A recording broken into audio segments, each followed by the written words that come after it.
Hello everyone, welcome to smart exam study. और आज के इस वीडियो लेक्चर में हम 1 से 5 मई तक के 50 most important current affairs cover करने वाले हैं, तो बने रहिए हमारे साथ। पहला क्वेश्चन है, संयुक्त राष्ट्र में भारत के अगले स्थायी प्रतिनिधि कौन होंगे? तो इसका आंसर है टी.एस. तिरुमूर्ति। ये सैयद अकबरुद्दीन की जगह लेंगे, जो कि 2016 से इस पद पर बने हुए थे। अगला क्वेश्चन है, किस पूर्व भारतीय क्रिकेटर को यूएसए की नेशनल टीम का नया कोच बनाया गया है? तो इसका आंसर है जे. अरुण कुमार। याद रखिएगा इस क्वेश्चन को। किस राज्य ने हाल ही में जगन्ना विद्या दीवेना योजना शुरू की है? तो आंसर है इसका आंध्र प्रदेश। आंध्र प्रदेश के हायर एजुकेशन लेने वाले स्टूडेंट्स को सरकार उनकी फीस वापस कर देगी, जो भी फाइनेंशियली वीक होंगे ऐसे स्टूडेंट्स। अगला क्वेश्चन है, फेसबुक ने वीडियो चैट के लिए कौन सा नया फीचर लॉन्च किया है? तो इसका आंसर है मैसेंजर रूम। इसके तहत 50 व्यक्ति एक साथ ग्रुप वीडियो कॉल कर सकते हैं और प्राइवेट चैट भी इसके माध्यम से की जा सकती है। अगला क्वेश्चन है, नासा के पूर्व अध्यक्ष रह चुके जेम्स एम बेग्स का हाल ही में निधन हो गया। ये किस देश के थे? तो इसका आंसर है अमेरिका।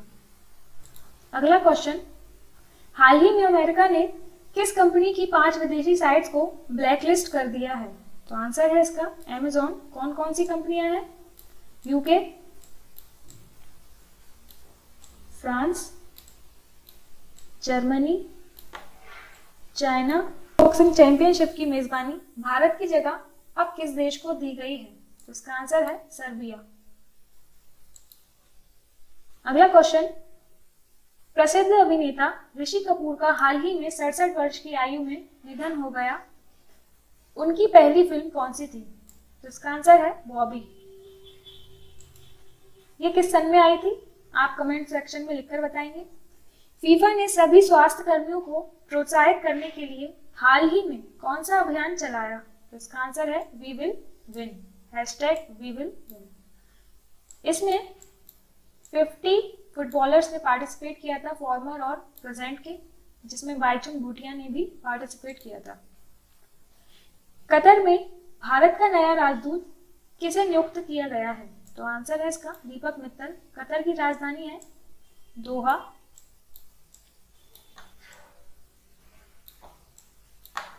और इसकी करेंसी है रियाल।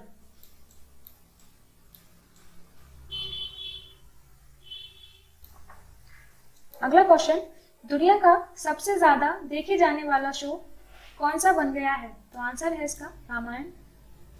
हाल ही में बॉम्बे हाईकोर्ट के मुख्य न्यायाधीश के रूप में किसने शपथ ली? तो इसका आंसर है दीपंकर दत्ता। ये पहले कलकत्ता हाईकोर्ट के सीनियर जज भी रह चुके हैं। अगला क्वेश्चन इंपॉर्टेंट है काफी। मनरेगा के तहत सर्वाधिक रोजगार देने वाला राज्य कौन सा बन गया है? तो इसका आंसर है छत्तीसगढ़। सेकंड नंबर पे है राजस्थान और थर्ड पर है यूपी। अगला क्वेश्चन है, 11वें पीटर्सबर्ग जलवायु वार्ता की मेजबानी किस देश ने की है? तो जर्मनी में ही आयोजित होता है। ये 2010 से आयोजित हो रहा है। जर्मनी और ब्रिटेन ने इस साल इसे को होस्ट किया है। 30 देशों ने इसमें पार्टिसिपेट किया है। अगला क्वेश्चन है, हाल ही में एक राष्ट्र एक राशन कार्ड योजना के तहत और कितने राज्य शामिल हुए? तो 5 अभी और हुए हैं। पहले थे 12, फिर 5 और शामिल होने के बाद ये हो गए टोटल 17।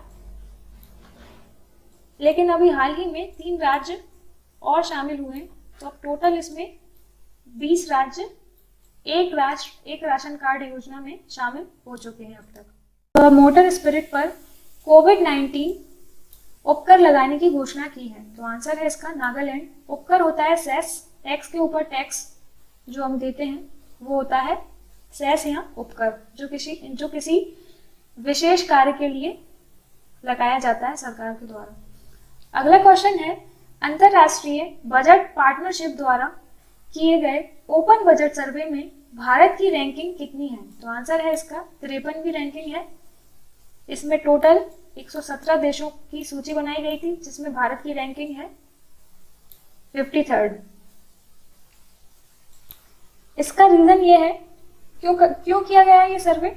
गवर्नेंस को इम्प्रूव करने के लिए और देखने के लिए कि जनता का पैसा सही जगह खर्च हो रहा है या नहीं। तो भारत की रैंकिंग इसमें 53rd है। केंद्रीय सड़क अनुसंधान संस्थान ने किसानों की मदद के लिए कौन सी ऐप लॉन्च की है? तो इसका आंसर है किसान सभा ऐप। किसानों को लॉजिस्टिक सपोर्ट देने के लिए और समय रहते उनका जो उपज है वो बेचे जाने के लिए। अगला क्वेश्चन है, विश्व प्रेस स्वतंत्रता दिवस किस दिन मनाया जाता है? तो 3 मई को मनाया जाता है। इस वर्ष की थीम क्या थी? जर्नलिज्म विदाउट फियर और फेवर, भयमुक्त पत्रकारिता और फेवर रहित। फेवर को आप इंग्लिश में हिंदी में क्या कहेंगे? कमेंट सेक्शन में लिखकर बताएं आप हमें। अगला क्वेश्चन है, किस संस्था ने वायरस को नष्ट करने के लिए अतुल्य नामक स्टेरिलाइजर लॉन्च किया है? तो इसका आंसर है डीएट ने, defence institute of advance technology Pune ने। तो याद रखिएगा, इंपॉर्टेंट क्वेश्चन है काफी। प्रसिद्ध सामाजिक कार्यकर्ता डेनिस गोल्डबर्ग का हाल ही में निधन हो गया। ये किस देश के थे? तो ये साउथ अफ्रीका के थे। इन्होंने रंगभेद के अगेंस्ट काफी ज्यादा काम किया था साउथ अफ्रीका में। अगला क्वेश्चन है, टेराकोटा मूर्तिकला को किस राज्य ने हाल ही में जीआई टैग दिया है? इंपॉर्टेंट क्वेश्चन है। तो इसका आंसर है यूपी ने। अगला question, American academy of arts and sciences में किस भारतीय को अंतर्राष्ट्रीय मानद सदस्य के रूप में चुना गया है? तो शोभना नरसिंघम है इसका आंसर। गूगल पे इंडिया का नया सलाहकार किसे नियुक्त किया गया है? तो ये भी काफी इंपॉर्टेंट है, शिखा शर्मा। अगला क्वेश्चन, किस मंत्रालय ने कोविड-19 से निपटने के लिए यश कार्यक्रम लॉन्च किया है? तो साइंस और टेक्नोलॉजी मंत्रालय ने किया है, विज्ञान और प्रौद्योगिकी। आंसर और यश का फुल फॉर्म है year of awareness on science and health. तो याद रखिएगा यश को भी और किस मंत्रालय ने इसको लॉन्च किया है ये भी। अगला क्वेश्चन, किसे हाल ही में जापान ने order of rising sun award से सम्मानित किया है? तो मणिपुरी डॉक्टर हैं थंगजाम धवाली, इनको जापान ने order of rising sun award से सम्मानित किया है। इंपॉर्टेंट है ये क्वेश्चन भी। अगला क्वेश्चन है, आईसीसी टेस्ट रैंकिंग में पहले स्थान पर कौन सी क्रिकेट टीम आ गई है? तो इसका आंसर है ऑस्ट्रेलिया। पहले इसमें इंडिया थी। इंडिया की रैंकिंग क्या थी आप हमें कमेंट सेक्शन में लिखकर बताएंगे। चुन्नी गोस्वामी का हाल ही में निधन हो गया, ये कौन थे? तो ये पूर्व फुटबॉलर थे, क्रिकेटर भी रह चुके हैं। कर्नाटक ने सूक्ष्म लघु और मध्यम उद्यमियों को ऋण देने के लिए कौन सी योजना हाल ही में शुरू की है? तो विकास अभय कर्नाटक की योजना है उद्यमियों को ऋण देने के लिए। हम हार नहीं मानेंगे, यह गीत किस बैंक ने हाल ही में जारी किया है? तो इसका आंसर है एचडीएफसी बैंक। याद रखिएगा इसको भी। किस देश ने कोविड-19 के चलते क्रिकेट गेंद पर थूक और पसीना लगाने पर रोक लगा दी है? तो उसको फैलने से रोकने के लिए ऑस्ट्रेलिया ने इस पर रोक लगाई है। अगला क्वेश्चन है, विश्व डोपिंग एजेंसी ने भारतीय डिस्कस थ्रो खिलाड़ी पर डोपिंग के कारण कितने वर्ष का प्रतिबंध लगाया है? तो 4 वर्ष का। ये खिलाड़ी हैं संदीप कुमारी।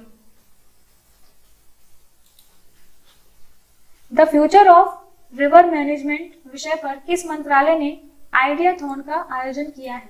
तो इसका आंसर है जल शक्ति मंत्रालय। इंपॉर्टेंट है ये काफी। आइडियाथॉन जल शक्ति मंत्रालय ने लॉन्च किया है। गिलेर्मो कानो वर्ल्ड प्रेस फ्रीडम अवार्ड 2020 किसे दिया गया है? तो जिनेत बिदोआ लीमा को दिया गया है।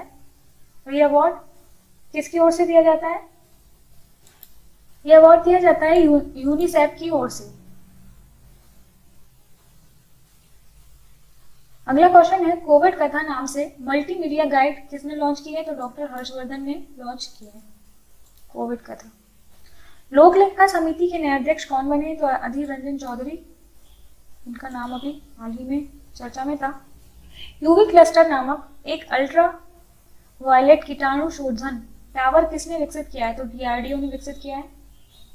डीआरडीओ का फुल फॉर्म कमेंट सेक्शन में आप हमें लिखकर बताएंगे।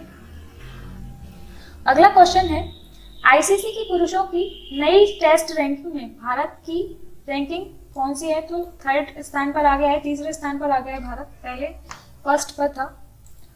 अगला क्वेश्चन है कोविलापट्टी कडाई लाई मिठाई को जीआई टैग दिया गया है, ये किस राज्य की मिठाई है? तो इसका आंसर है तमिलनाडु, याद रखिएगा, इंपॉर्टेंट है ये भी। अगला क्वेश्चन एक राष्ट्रीय मार्केट प्लेस ई कॉमर्स के लिए भारत मार्केट प्लेस है इसका नाम, किस संगठन द्वारा लॉन्च करने की घोषणा की गई है? तो अखिल भारतीय व्यापारी संघ ने। हाल ही में किस बैंक ने अपने ग्राहकों के लिए अमेजन एलेक्सा और गूगल असिस्टेंट वॉइस सर्विस शुरू की है? तो इसका आंसर है आईसीआईसीआई बैंक ने। अगला क्वेश्चन है 4 मई को विश्व भर में कौन सा दिन मनाया जाता है? तो अंतर्राष्ट्रीय अग्निशमन दिवस। सरस कलेक्शन किस मंत्रालय द्वारा शुरू किया गया था? तो ग्रामीण विकास एवं पंचायती राज मंत्रालय ने ये लॉन्च किया है। भारत सरकार ने किस पुरस्कार समारोह के लिए नामांकन भरने की अंतिम तिथि बढ़ा दी है? तो इसका आंसर है सरदार पटेल राष्ट्रीय एकता पुरस्कार। अगला क्वेश्चन है आरोग्य सेतु ऐप में शामिल नई सुविधा का क्या नाम है? तो इसका आंसर है आरोग्य सेतु मित्र। किस देश ने आर्कटिक जलवायु और पर्यावरण की निगरानी के लिए पहला उपग्रह आर्कटिका एम का शुभारंभ किया है? तो रूस ने किया है, ऐसा इंपॉर्टेंट है, आर्कटिका एम रूस। अगला क्वेश्चन है कौन सा देश दुनिया के सबसे बड़े समुद्र अभ्यासों की मेजबानी करेगा? अमेरिका करने वाला है, ऐसा नौसैनिक अभ्यास अमेरिका के द्वारा किया जाएगा। देश में लगे लॉकडाउन से किस नदी की गुणवत्ता में सुधार हो गया है? इसका आंसर है गंगा नदी। गंगा नदी काफी स्वच्छ हो गई है लॉकडाउन की वजह से। अगला क्वेश्चन है कोरोना वायरस पर आयोजित नाम वर्चुअल शिखर सम्मेलन में भारत की ओर से किसने भाग लिया? तो इसका आंसर है पीएम मोदी। नाम का फुल फॉर्म क्या है? आप हमें कमेंट सेक्शन में लिखकर बताएंगे।